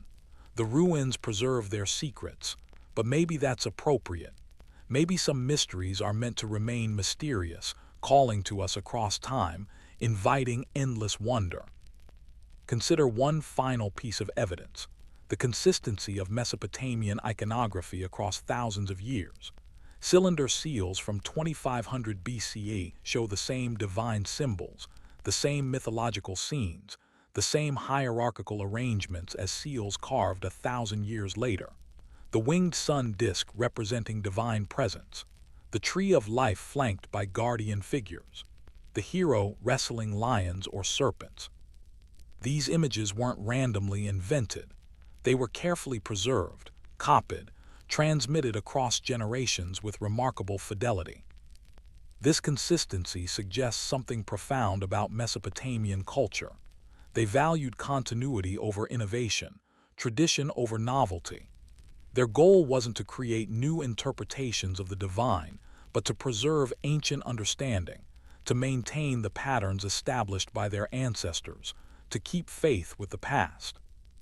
When a Neo-Assyrian craftsman carved a cylinder seal in 700 BCE, he was deliberately copying iconographic conventions established 2,000 years earlier, ensuring that the visual language of the divine remained constant and recognizable. This same conservatism appears in how scribes copied tablets. When they encountered damaged or unclear passages in ancient texts, they noted these problems in their copies rather than inventing plausible reconstructions. "The original is broken here," they would write, or "this section is unclear." They saw themselves as custodians of knowledge, not creators of it. Their job was preservation, not innovation. This cultural attitude helps explain why the Anunnaki remained consistently characterized across 3 millennia of Mesopotamian civilization. They didn't evolve or develop or transform into something different. They remained what they had always been, judges of the dead, determiners of fate, chthonic powers dwelling in the underworld's darkness. This consistency isn't evidence of historical truth about actual extraterrestrials. It's evidence of successful cultural transmission, of religious concepts so deeply embedded in Mesopotamian consciousness that they survived dynasty changes, language shifts, and political upheavals without fundamental alteration. The lost truth. So, if the Anunnaki weren't ancient astronauts or gold-mining genetic engineers from some alien civilization, what's the real story? What do the actual tablets and archaeology tell us? And why does the whole ancient astronaut idea stick around when scholars keep saying it doesn't hold up? Honestly, the truth about the Anunnaki is both simpler and deeper than any alien theory. If you actually read the cuneiform tablets, those translations from experts who have spent their whole lives with these ancient languages, you'll see the Anunnaki weren't visitors from space. They were Bronze Age people's way of grappling with fate, death, the strange powers of the earth, and everything mysterious and out of human hands. They weren't aliens. They were gods, creations of human imagination and religious thought. People needed explanations for the big, unanswerable stuff. Why some folks thrive and others suffer. Why everyone dies. Why the earth gives bounty one year and famine the next. The Anunnaki put faces and names to these mysteries. They made the unknown a little less terrifying, something you could pray to or even bargain with. That's what religion does everywhere. We invent gods to make sense of forces we can't control or fully understand. Over centuries, these gods get their own stories, personalities, even family drama. And Mesopotamian religion, it was especially detailed because their civilization lasted for thousands of years. They had time to layer on complexity, to build a whole universe of gods and spirits. The Anunnaki fit right into that bigger picture. They were just one group in a huge divine cast. Sure, they mattered. As judges of the dead, everyone had to face them eventually. But they weren't the all-powerful creators or the center of worship. They were just part of a much bigger, messier divine family, each with their own quirks and stories. Here's something people today sometimes miss. Ancient folks weren't gullible or simple-minded. They weren't just making things up because they couldn't tell reality from fantasy. They were sharp, observant, and creative. Their world made sense to them, even if their explanations leaned on gods instead of science. It was still a sophisticated way to understand life. So when Sumerian scribes called the Anunnaki judges of the dead, they weren't just telling spooky stories.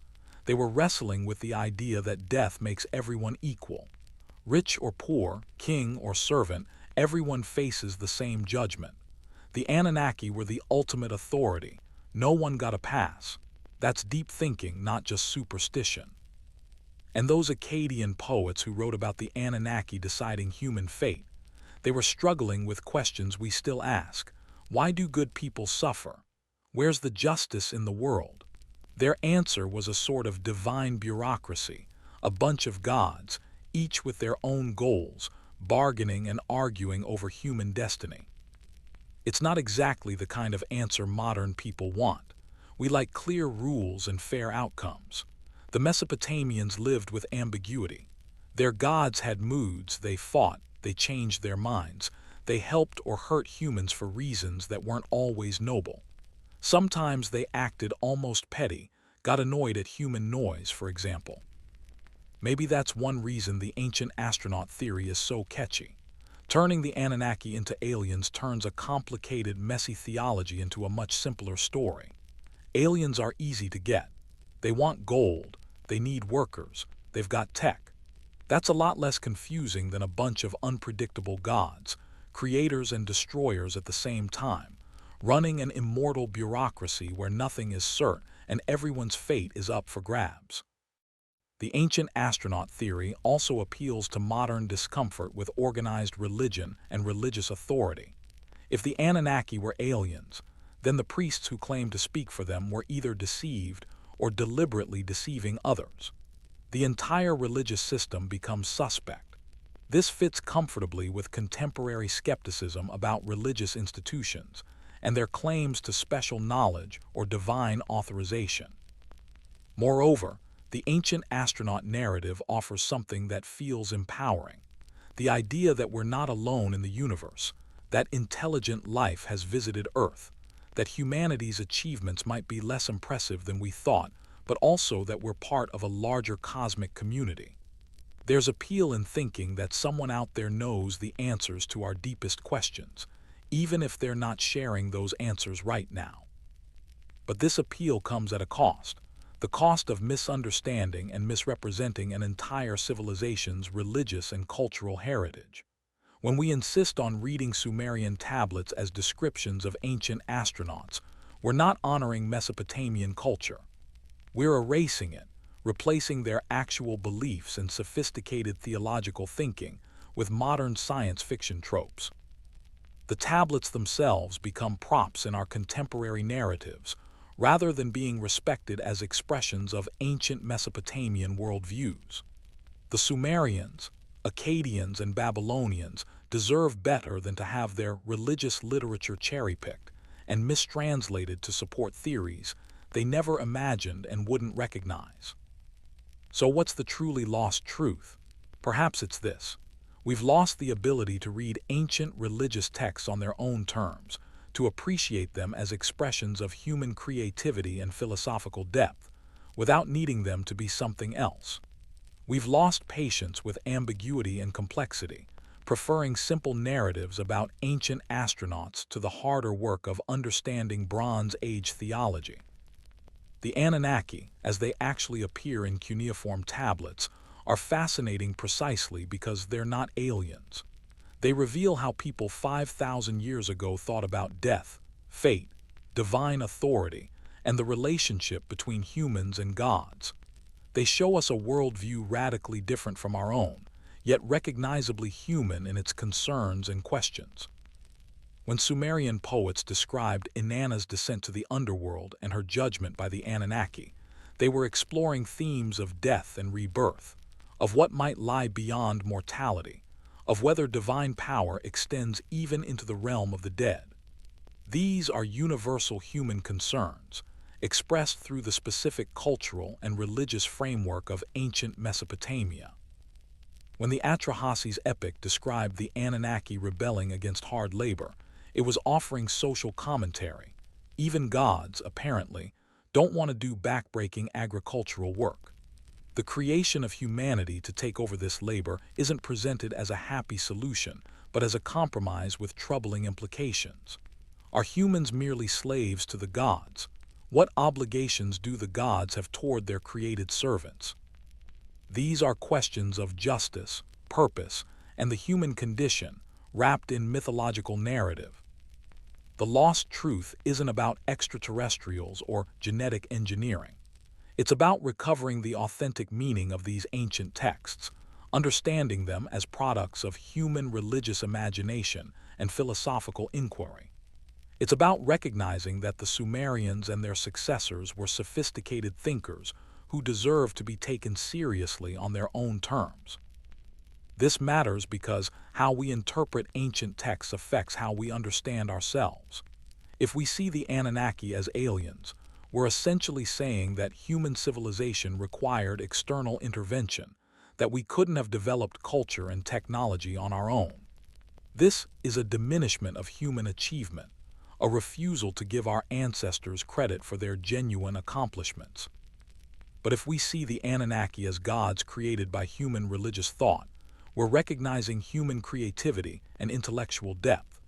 We're acknowledging that people 5,000 years ago were capable of sophisticated abstract thinking, of creating complex explanatory systems, of wrestling with profound questions about existence and meaning. We're respecting them as fully human, as our intellectual equals despite the technological differences between their time and ours. The real mystery of the Anunnaki isn't where they came from in a literal, physical sense.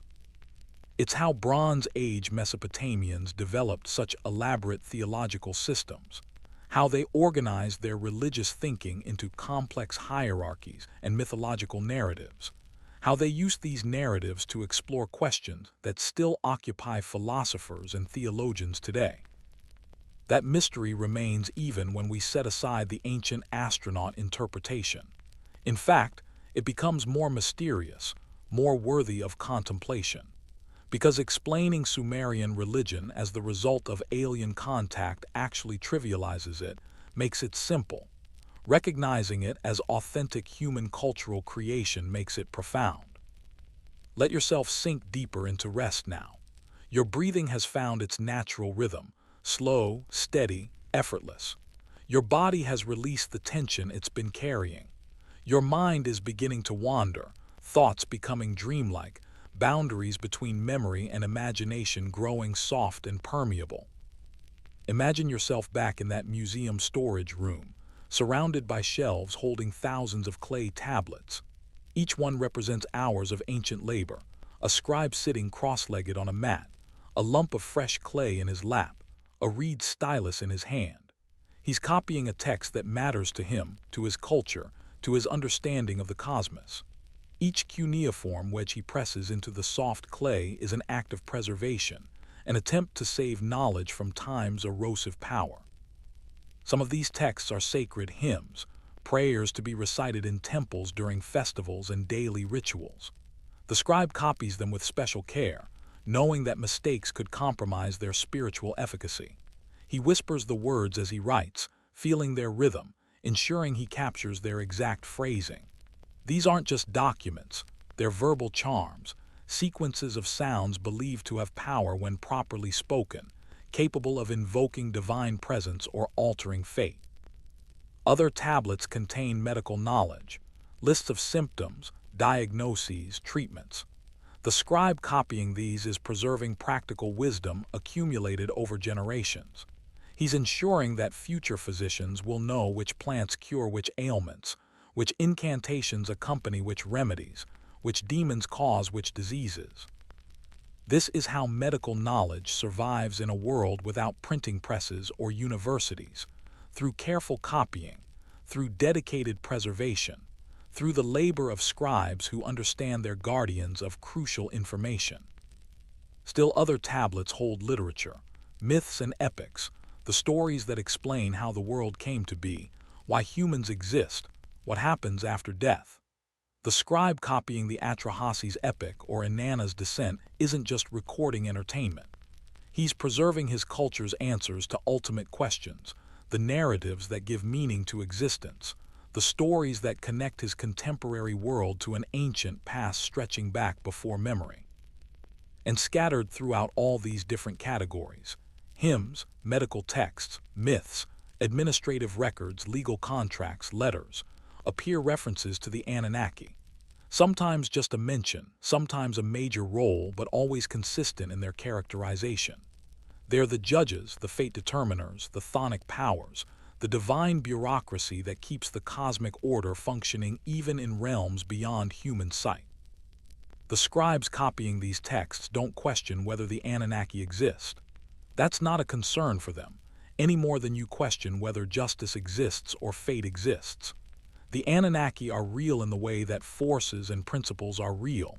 They have effects, they shape outcomes, they must be reckoned with regardless of whether you can see them or touch them. This is the lost truth that modern ancient astronaut theorists have obscured.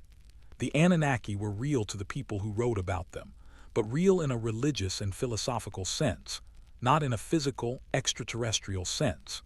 They were as real as love or honor or justice, concepts we can't hold in our hands but that nevertheless shape our lives, guide our decisions, give structure to our understanding of reality. When a Mesopotamian merchant swore an oath by the Anunnaki who determined fates, he was invoking powers he believed would hold him accountable beyond death. This wasn't primitive superstition. This was a sophisticated system of social control and moral accountability, anchored in religious beliefs about post-mortem judgment. The merchant might cheat if he thought no one was watching, if he believed he could escape earthly consequences. But the Anunnaki saw everything, remembered everything, and would judge everything after death. This belief system helped maintain social trust and economic cooperation in a world without extensive law enforcement or surveillance technology.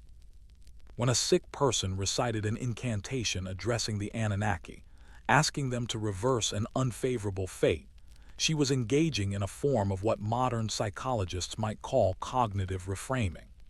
By conceptualizing her illness as a decree that could potentially be changed rather than as random misfortune, she gained a sense of agency, a feeling that she could influence outcomes through proper ritual and prayer. The psychological benefit of this belief system, the comfort of thinking that divine powers might intervene on her behalf, was real, regardless of whether the Anunnaki existed as literal beings.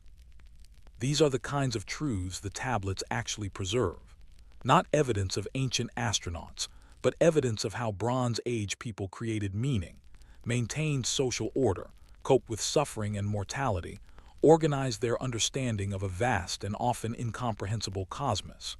These truths are subtle, complex, requiring careful attention to cultural context and nuanced interpretation. They're not as dramatic as claims about genetic engineering and gold mining. But they're more profound, more genuinely mysterious, more worthy of our respect and contemplation. Feel your consciousness drifting now, floating on these ancient thoughts like a boat on the Tigris, carried gently by currents you don't need to control or understand.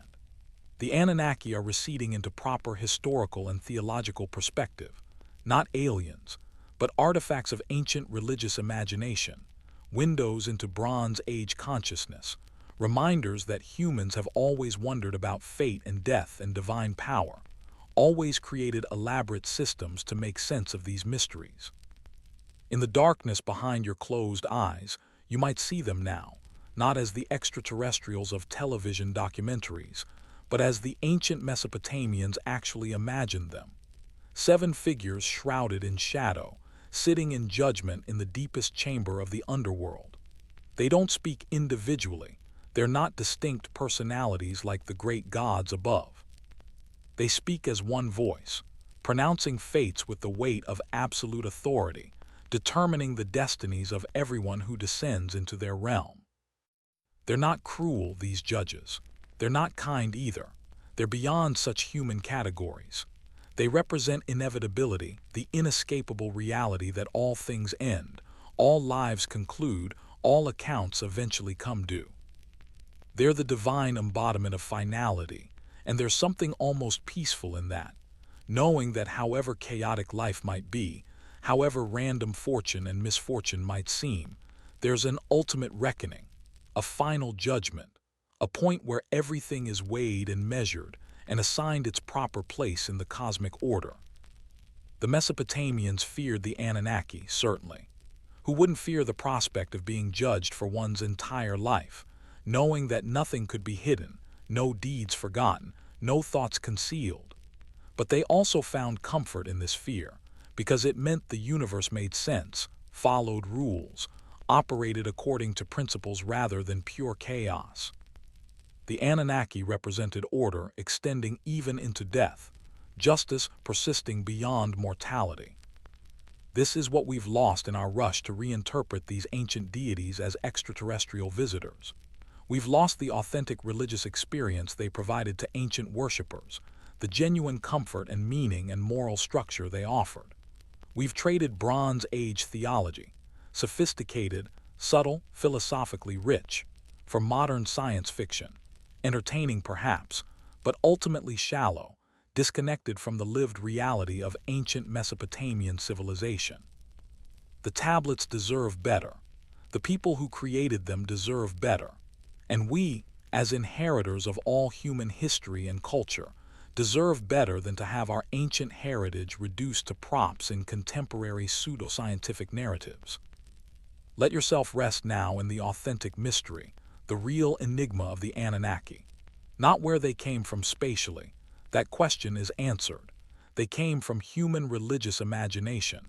But why humans created them, what psychological and social and spiritual needs they fulfilled, how they helped Bronze Age people navigate the terrifying mystery of existence. These are questions without simple answers, questions that require patience and humility, questions that reward careful study and thoughtful contemplation.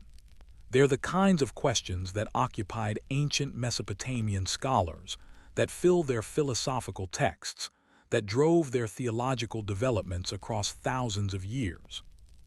And they're questions that still matter today because we still face mortality, still wonder about fate, still create systems, religious, philosophical, scientific, to make sense of forces beyond our control. Your breathing is very slow now, very deep, very peaceful.